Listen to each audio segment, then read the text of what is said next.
بسم اللہ الرحمن الرحیم۔ حضرت انس بن مالک رضی اللہ تعالی عنہ سے روایت ہے کہ رسول اللہ صلی اللہ علیہ وسلم نے ارشاد فرمایا، تم نے مدینہ میں کچھ ایسے لوگوں کو چھوڑا ہے کہ جس راستے پر بھی تم چلے تو کچھ بھی تم نے خرچ کیا اور جس وادی سے بھی تم گزرے وہ ان اعمال کے اجر کے ثواب میں تمہارے ساتھ شریک ہے۔ صحابہ رضی اللہ تعالیٰ عنہ نے عرض کیا، یا رسول اللہ صلی اللہ علیہ وسلم، وہ کیسے ہمارے ساتھ شریک رہے حالانکہ ہم مدینہ میں ہیں؟ نبی کریم صلی اللہ علیہ وسلم نے ارشاد فرمایا، وہ تمہارے ساتھ نکلنا چاہتے تھے لیکن عذر نے ان کو روک دیا۔ حضرت ابن عباس رضی اللہ تعالیٰ عنہ سے روایت ہے کہ رسول اللہ صلی اللہ علیہ وسلم نے ارشاد فرمایا، اللہ تعالیٰ نے نیکیوں اور برائیوں کے بارے میں ایک فیصلہ فرشتوں کو لکھوا دیا۔ اس کی تفسیر یوں بیان فرمائی کہ جو شخص نیکی کا ارادہ کرے اور پھر کسی وجہ سے نہ کر سکے تو اللہ تعالیٰ اس کے لیے پوری ایک نیکی لکھ دیتے ہیں، اور اگر ارادہ کرنے کے بعد اس نیکی کو کر لے تو اس کے لیے اللہ تعالیٰ 10 نیکیوں سے 700 تک بلکہ اس سے بھی آگے کئی گنا تک لکھ دیتے ہیں۔ اور جو شخص کسی برائی کا ارادہ کرے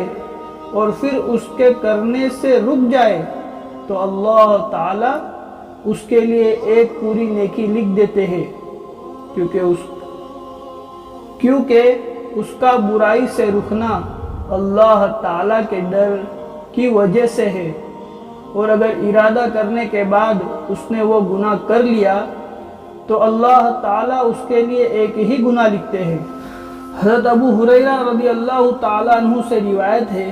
کہ رسول اللہ صلی اللہ علیہ وسلم نے ارشاد فرمایا، بنی اسرائیل میں ایک آدمی نے اپنے دل میں کہا کہ میں آج رات میں چپکے سے صدقہ کروں گا،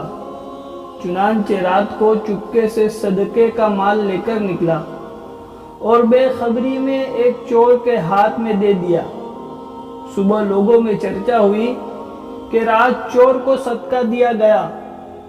صدقہ دینے والے نے کہا، یا اللہ، چور کو صدقہ دینے میں بھی آپ کے لیے ہی تعریف ہے، کہ اس سے بھی زیادہ برے آدمی کو دیا جاتا تو میں کیا کر سکتا تھا۔ پھر اس نے عزم کیا کہ آج رات بھی ضرور صدقہ کروں گا کہ پہلا صدقہ تو ضائع ہو گیا۔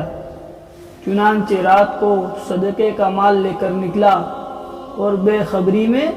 صدقہ ایک بدکار عورت کو دے دیا۔ صبح چرچا ہوئی کہ آج رات بدکار عورت کو صدقہ دیا گیا۔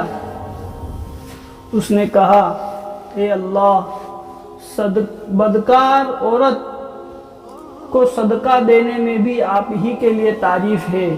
کہ میرا مال تو اس قابل بھی نہ تھا۔ پھر تیسری مرتبہ ارادہ کیا کہ آج رات ضرور صدقہ کروں گا، چنانچہ رات کو صدقے کا مال لے کر نکلا اور اس سے ایک مالدار کے ہاتھ میں دے دیا۔ صبح چرچا ہوئی کہ رات مالدار کو صدقہ دے دیا گیا۔ صدقہ دینے والے نے کہا، یا اللہ، چور،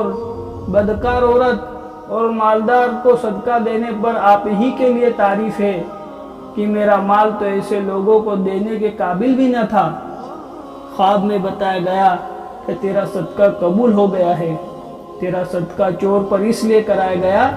کہ شاید وہ اپنی چوری کی عادت سے توبہ کر لے، اور بدکار عورت پر اس لیے کیا کہ شاید وہ بدکاری سے توبہ کر لے، جبکہ وہ دیکھیں گی کہ بدکاری کے بغیر بھی اللہ تعالیٰ عطا فرماتے ہیں تو اس کو غیرت آئیں گی، اور مالدار پر اس لیے تاکہ اسے عبرت حاصل ہو کہ اللہ تعالیٰ کے بندے کس طرح چھپ کر صدقہ کرتے ہیں اس کی وجہ سے شاید وہ بھی اس مال میں سے جو اللہ تعالیٰ نے اسے عطا فرمایا ہے اللہ تعالیٰ کے راستے میں خرچ کرنے لگے۔